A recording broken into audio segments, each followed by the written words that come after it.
सत्ता येईल हे आता अतिशय स्पष्ट झालेलं आहे। साधारण आपण बघितलं तर जवळपास या ठिकाणी 60 ठिकाणी भाजप नंबर 1 वर आहे। छत्रपती संभाजीनगर, सिंधुदुर्ग, सोलापूर, सांगली, धाराशिव, परभणी आणि सातारा। शिवसेना 2 ठिकाणी नंबर 1 वर आहे, रत्नागिरी आणि रायगड। राष्ट्रवादी काँग्रेस पुण्यामध्ये नंबर 1 वर आहे आणि जिथे तीनही पक्ष एकत्रित लढलो अशा कोल्हापूर आणि लातूरमध्ये देखील आम्हीच नंबर 1 आहोत। महायुतीच नंबर 1 वर आहे। त्यामुळे असं वाटतं की अतिशय अशा प्रकारचा हा कल समोर आलेला आहे। भारतीय जनता पक्षाकरता देखील आपला 2017चा रेकॉर्ड हा भाजपने तोडलेला आहे। 2017 साली या जिल्हा परिषदांमध्ये भाजपला 141 जागा होत्या। आता अजून निकाल पूर्ण व्हायचे आहेत, पण घोषित झालेल्या निकालांमध्येच 236 जागा या भाजपला मिळालेल्या आहेत आणि भाजप हा नंबर 1 पक्ष म्हणून या ठिकाणी एस्टॅब्लिश झाला आहे। आपण जर पंचायत समितीचा विचार केला तर पंचायत समितीच्या आत्तापर्यंत घोषित जागा ज्या झालेल्या आहेत त्याच्यामध्ये 2017 साली भाजपला एकूण सगळ्या जागा मिळून 200, पण आतापर्यंतचा जो आहे त्यात 10 जागा भाजपला मिळालेल्या आहेत। त्यामुळे एक मला असं वाटतं मोठी उडी ही भारतीय जनता पक्षाने मारलेली आहे आणि तशीच आमच्या मित्रांनाही चांगल्या जागा या ठिकाणी मिळालेल्या आहेत। साधारणपणे आपण 125 पंचायत समितीचा जर कल बघितला तर या 125 पैकी साधारणपणे 50 या पंचायत समिती भारतीय जनता पक्षाकडे असतील, 26 शिवसेनेकडे असतील, 23 राष्ट्रवादी काँग्रेसकडे असतील। बाकी मग आपण विचार केला तर एक 7 ते 8 काँग्रेसकडे, 7 ते 8 शरद पवार यांच्या पार्टीकडे आणि उबाठाकडे 5 अशा पद्धतीची आत्ताची परिस्थिती आहे। त्यामुळे इथे देखील आपण जर विचार केला तर महायुतीला 125 पैकी 100च्या वर पंचायत समिती जिंकता आलेल्या आहेत। हे देखील मला असं वाटतं एक अत्यंत महत्त्वाची गोष्ट आहे। दुर्दैवाने या निवडणुकीच्या दरम्यान आमचे महायुतीतले एक वरिष्ठ नेते अजितदादा पवार यांचा दुर्दैवी मृत्यू झाला। त्याचंही प्रकारे दुःख आम्हा सर्वांना आहे। मी स्वतः हा निर्णय केला होता की त्यामुळे मी प्रचार करणार नाही, त्यामुळे मी फक्त एक आव्हानाचा व्हिडिओ हा सगळ्या परिषदांमध्ये केला होता। पण एकूणच जी काही महाराष्ट्राच्या ग्रामीण भागाची मानसिकता आहे ती मानसिकता यातनं पूर्णपणे समोर आलेली आहे। पहिले नगरपालिका, मग महानगरपालिका आणि आता जिल्हा परिषदा या सगळ्या निवडणुकातून महाराष्ट्र सरकारने जे काम आहे या कामावर एक प्रकारे शिक्कामोर्तब केला आहे असं मी स्पष्टपणे म्हणेन। आमचे दोन्ही जे सहकारी पक्ष आहेत त्यांचंही मी अतिशय मनापासून अभिनंदन करतो। विशेषतः भारतीय जनता पक्षाचे आमचे अध्यक्ष रवींद्र चव्हाण साहेब यांचंही अभिनंदन करतो की त्यांच्या नेतृत्वात एक अतिशय उत्तम अशा प्रकारचा विजय भारतीय जनता पक्षाला मिळून आता तिसऱ्याही निवडणुकीमध्ये भारतीय जनता पार्टी हा नंबर 1चा पक्ष झालेला आहे। महाराष्ट्राच्या जनतेचे देखील अतिशय मनापासून आभार मानतो आणि त्यांच्या आशा आकांक्षा पूर्ण करण्याकरता आम्ही योग्य अशा प्रकारचा कारभार चालवू हे आश्वासन देखील त्यांना देतो। आज महाराष्ट्र में जिला पंचायत के चुनाव हुए। 12 जिला पंचायतों के चुनाव में पूरी 12 जगह हमारे महायुति को सत्ता मिलेगी और विशेष रूप से फिर एक बार भारतीय जनता पार्टी ही सबसे बड़े दल के रूप में उभरी है। ये सबसे बड़ा दल बना है। सबसे ज़्यादा सीटें ये बीजेपी को मिली है। पंचायत समिति में भी भारतीय जनता पार्टी वापस सबसे बड़ा दल बना है। 2017 में जहां हमें 284 सीटें मिली थी, इस बार 410 सीटें हमको वहां पर मिली है। और कुल जो तहसील पंचायत समिति होती है में से 125 में से तकरीबन 105 जगह पर हमारे महायुति के सभापति बनेंगे और हमको पूर्ण बहुमत वहां पर मिला है। इस प्रकार से महाराष्ट्र के ग्रामीण भागों में लोगों ने फिर एक बार भारतीय जनता पार्टी महायुति पर, हमारी सरकार पर, हमारे प्रधानमंत्री जी पर पूर्ण विश्वास जताया है। मैं जनता का बहुत बहुत आभार व्यक्त करता हूं।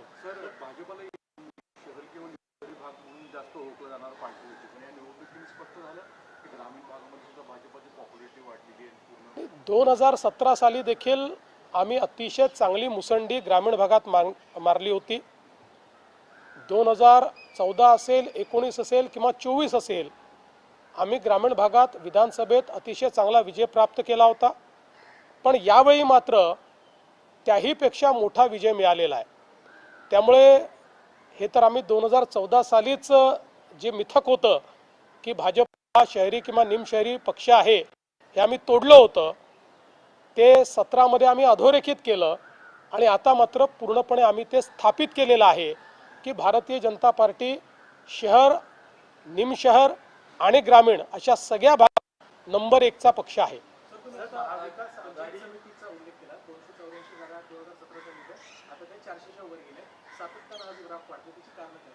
मला असं वाटतं की हा जनतेचा विश्वास आहे।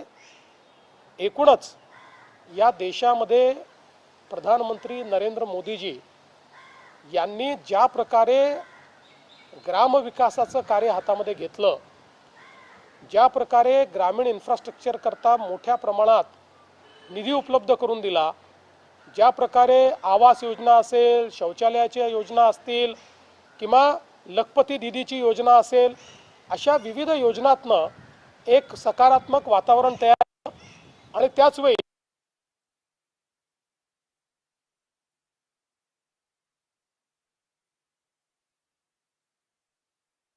त्यामुळे एक मोठा विश्वास हा जनतेच्या मनामध्ये तयार झाला। आज प्रत्येक जिल्ह्यामध्ये भारतीय जनता पार्टी असेल किंवा आमचे मित्रपक्ष असतील यांना एक प्रचंड समर्थन मिळतं आहे आणि त्याचाच परिणाम आहे की इतकी मोठी भरारी आम्ही या ठिकाणी मारली आहे।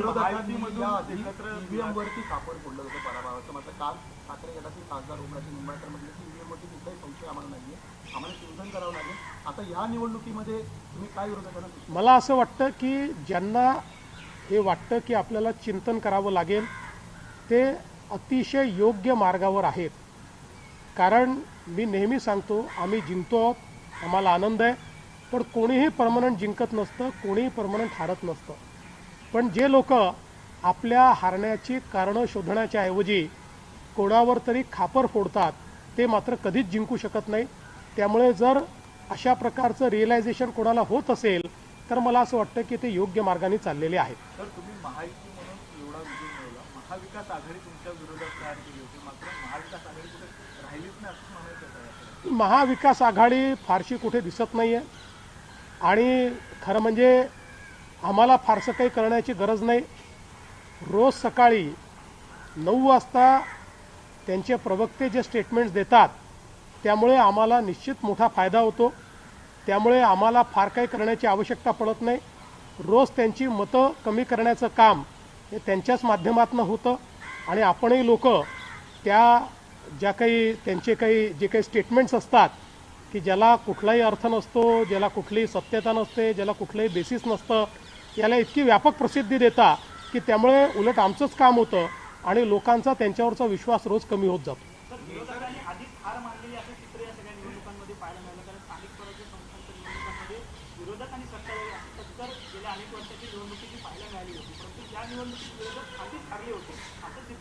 मला असं वाटतं की मुळामध्ये विरोधकांमध्ये जी लढण्याची एक शक्ती पाहिजे किंवा लढण्याची जी इच्छाशक्ती पाहिजे त्या इच्छाशक्तीचा कुठेतरी अभाव दिसतोय. शेवटी विरोधी पक्षात काम करत असताना जनतेमध्ये जाऊन आपल्याला त्या ठिकाणी काम करावं लागतं, जनतेचा आवाज बनावा लागतो. पण विरोधी पक्ष हा केवळ माध्यमांमध्ये दिसतो. विरोधी पक्ष कुठेही जनतेत दिसत नाही. तो जोपर्यंत माध्यमांमध्ये आहे तोपर्यंत जनता त्यांच्यासोबत जाणार नाही. आज आमच्या पुढे या समितीने आपला अहवाल सादर केला आहे. आता हा जो अहवाल आहे हा अहवाल आमच्या मंत्रिमंडळापुढे आम्ही मांडू. त्यातल्या ज्या विविध शिफारसी आहेत त्या शिफारसींवर मंत्रिमंडळ चर्चा करेल आणि त्यातल्या कुठल्या शिफारसी स्वीकारायच्या आहेत, कुठल्या मॉडिफाय करायच्या आहेत, या संदर्भातली जी काही निर्णय आहे ते मंत्रिमंडळ घेईल आणि त्यानंतरच आपल्याला त्या संदर्भातलं ब्रीफिंग केलं जाईल. देखिए, हमने जो कमेटी तैयार की थी उस कमेटी ने आज हमको रिपोर्ट दिया है. ये जो रिपोर्ट है अब कैबिनेट के सामने जाएगा. इसको स्वीकारने का या उसमें कोई मॉडिफिकेशन की आवश्यकता होगी या उसको पूर्ण रूप से स्वीकारना है, इसके ऊपर कैबिनेट निर्णय करेगा. उसके बाद आपको इसकी पूरी जानकारी दी जाएगी. सर, एक सवाल जो है 100 साल पूरे होने का आरएसएस का बड़ा कार्यक्रम था जिसमें तमाम सेलिब्रिटी शामिल हुए. इसमें एक बयान जो है आरएसएस प्रमुख ने दिया कि अगर वीर सावरकर को भारत रत्न दिया जाता है तो इससे भारत रत्न का सम्मान बढ़ेगा. इसको आप क्या? देखिए, अमूमन जो राष्ट्रीय स्वयंसेवक संघ के पूजनीय सरसंघचालक जी बयान देते हैं उसके ऊपर हम कभी दूसरा बयान नहीं देते या उसके ऊपर हम कभी अपना मत व्यक्त नहीं करते, क्योंकि हम ऐसा मानते हैं कि वो जो बोलते हैं ये एक प्रकार से दिशा दर्शक होता है. उस पर वापस किसी ने अपनी बात को रखना ये हमारे में प्रथा नहीं है. सर, एक सवाल कि आपने चुनाव मतलब जो निधन हुआ अजीत दादा का, उसके बाद आपने फैसला लिया कि आप नहीं जाएंगे. अगर आप चुनाव प्रचार में जाते तो आपको लगता है कि इससे और भी बेटर जो है रिजल्ट आता, व्हाइट वॉश होता एक तरह से ये, और विपक्ष की ऐसी हालत क्यों हो गई है कि लगातार वो किसी भी चुनाव में टिक ही नहीं पा रही, उनका अस्तित्व खतरे में आ रहा है. और दूसरा, कांग्रेस अब महाविकास आघाड़ी से अलग से चुनाव लड़ने की तैयारी कर रही है. देखिए, मैंने बहुत सोच समझकर ये निर्णय किया था कि अजीत दादा जो हमारे सहयोगी थे, हमारे मित्र भी थे, हमारे उप मुख्यमंत्री भी थे, उनका निधन होने के बाद मैं उसके आगे प्रचार नहीं करूंगा. तो मुझे ऐसा लगता है कि एक बार ये निर्णय लेने के बाद उसमें फ़ायदे नुकसान का कोई विषय नहीं होता, उस प्रकार से विचार भी नहीं किया जाना चाहिए. मुझे लगता है कि जो रिजल्ट आया है उससे मैं समाधानी हूँ. सार्वजनिक संस्थेच्या निवडणुका पाहता आता काँग्रेस कुठेतरी एकला चळवळीच्या भूमिकेमध्ये दिसून येते, कारण की आता त्याच्याकडून अशा पद्धतीची वक्तव्य देखील यायला सुरुवात झालेली आहे. बघा, शेवटी काँग्रेसने काय करायचं हा त्यांचा निर्णय आहे. अनेक वेळा अशा पद्धतीचा निर्णय घेत असताना असं लक्षात येतं की अशा प्रकारच्या अलायन्सेसमध्ये फायदा होत नाही आहे, त्यावेळी अशा प्रकारचा निर्णय कुठलाही पक्ष घेतो. मला असं वाटतं की कदाचित काँग्रेसला हे रिअलायझेशन झालं असेल की त्यांनी ज्या प्रकारच्या युत्या केल्या किंवा ज्या प्रकारचे अलायन्सेस केले, ज्या प्रकारची युती केली, त्यांनी त्यांचं नुकसान झालं, त्यांचा फायदा झाला नाही, म्हणून ते निर्णय करत असतील. त्यांचा व्यक्तिगत तो निर्णय आहे, त्याच्यावर माझी कुठली टिप्पणी नाही. मला देखील ही माहिती मिळाली की म्हणजे मला माध्यमातूनच मिळाली, मला काही अधिकृत माहिती मिळालेली नाही. पण कदाचित आता या ज्या काही सगळ्या घटना झाल्या त्याच्यामध्ये बराच स्ट्रेस हा झालेला असू शकतो त्यांना. पण मला विश्वास आहे की त्यांची तब्येत ठीक होईल आणि आमच्या सर्वांच्या प्रार्थनाही त्यांच्यासोबत आहेत, आमच्या शुभेच्छाही त्यांच्यासोबत आहेत. त्यामुळे निश्चितपणे ते अतिशय नीट बरे होतील. मैं ये पूछ रहा था कि विपक्ष लगातार हम देख रहे हैं कि चाहे नगर पालिका हो, महानगर पालिका हो, ये गांव से जुड़े चुनाव है उसमें भी हार रही है. आप जीत रहे, आप विकास की बात करते हैं, आप मोदी जी की बात करते हैं, आप आपके डेवलपमेंट की बात कर रहे हैं. विपक्ष की इतनी बुरी हालत क्यों हो रही है? क्या विपक्ष देखिए, मुझे ऐसा लगता है कि विपक्ष ने जनता की नब्ज को समझना छोड़ दिया है। अव्वल तो पूरा विपक्ष ये केवल मीडिया में नज़र आता है, वो कहीं पर भी ज़मीन पर नज़र नहीं आता। लोगों की अपेक्षाओं को समझने का काम विपक्ष ने छोड़ दिया है।